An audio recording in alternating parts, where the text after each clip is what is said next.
മല അതാണ് കണ്ടോ, ആൾക്കാർ കയറി കണ്ടോ, അതാണ് രാമക്കല്ല്. അതായത് വനവാസ കാലത്ത് രാമലക്ഷ്മന്മാർ വന്നിട്ട് അതിന്റെ മുകളിലാണ് രാമേശ്വരം നോക്കുന്നത്.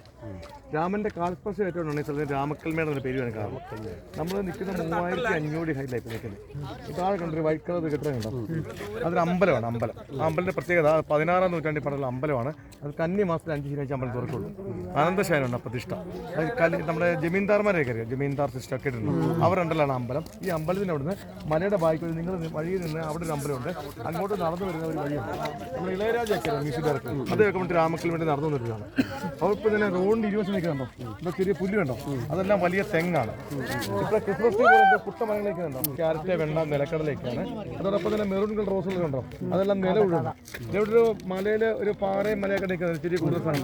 അവിടെ ഒരു ടൗൺ ഉണ്ടായിരുന്നു, മഞ്ഞാണ് കാണത്തില്ല. അവിടെയാണ് ഇളയരാജ ജനിച്ചു വന്നത്. പിന്നെ കോമ്പെ, തേനിയൊക്കെ ഉണ്ട്, അത് കൊടൈക്കനാലൊക്കെ കൊടുക്കും. അപ്പം അതൊക്കെ മഞ്ഞായിട്ട് നമുക്ക് കാണാൻ പറ്റില്ല. നമ്മളിപ്പോൾ ഓൾറെഡി നിൽക്കുന്നത് 3500 ഹൈറ്റാണ്. ഏഷ്യയിൽ ഏറ്റവും കൂടുതൽ കാറ്റ് വീശലാണ് രാമക്കൽമേട്. കിഴക്കൻ കാറ്റും പടിഞ്ഞാറൻ കാറ്റും വരും. അതുപോലെ സൺറൈസും സൺസെറ്റും കിട്ടും.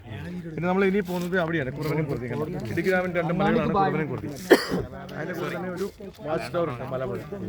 അപ്പോൾ നമ്മൾ 3500 height Tamil Nadu Theni district full കാണാനാണ്. ഈ മിസ്റ്റ് കാരണമാണ് നമുക്ക് പകുതി കാണാൻ പറ്റാത്തത്. ഇതിപ്പോ